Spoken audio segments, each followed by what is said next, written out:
it took a long time to get to a point where I was even comfortable or open enough to share some of my experiences, even just with personal people, but to actually get to a point that I'm sharing this on my platform, uh, because it's, I have people that I've lost to suicide, to drugs, to things like that. And in this business, that's par for the course.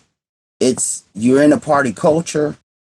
This is after parties are where most business dealings go down, and things like that. And it's also, if you're put into a position, like the perfect example would be like Avicii, and because the thing is, a lot of people don't understand. They think this is very glorious, or glamorous rather, that you're jet setting, you're here, you're there, and it's a very lonely journey to begin with. Number one. Number two, what a lot of people don't understand is, if you're doing 2 to 3 gigs, some artists are doing 2 to 3 gigs in a night, and hopping planes and time zones and all of that.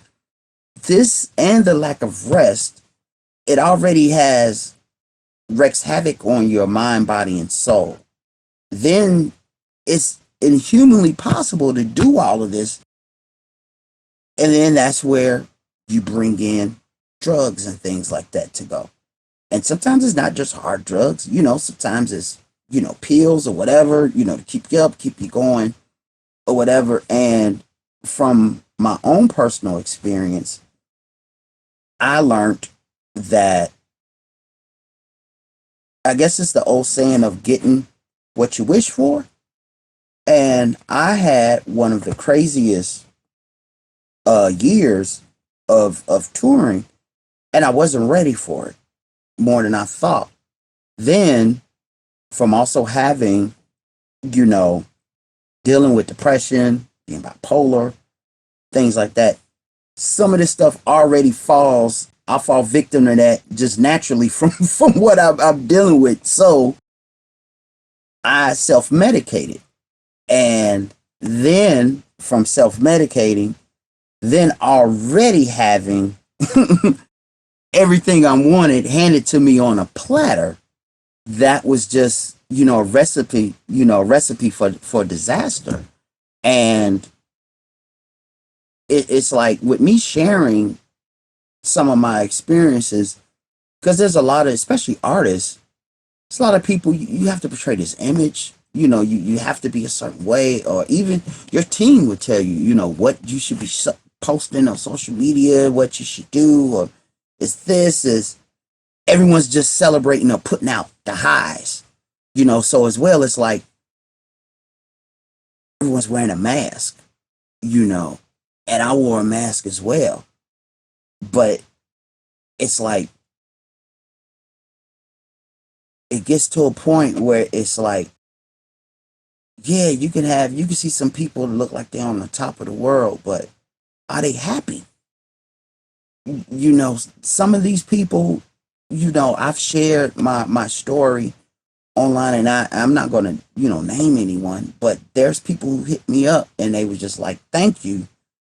I've been going through this, or I've been dealing with this, and no one would know that, no one would know, because as well, even in my own community, and just period, there's still a stigma attached to mental health issues. I'm very glad to see within as well the past few years, there's been a focus on, making it okay to protect your mental health, or understand you have some mental health issues, and it's okay to speak about it, or, use mindfulness. Yes. Things like that. But there's definitely been a shift. There's definitely been a shift in acceptance of this discussion and this conversation. Yeah. Yes. Yeah. But most definitely, because I can remember time it wasn't. I can remember you know, when you say, hey, I'm going to see a therapist, they're like, man, he crazy.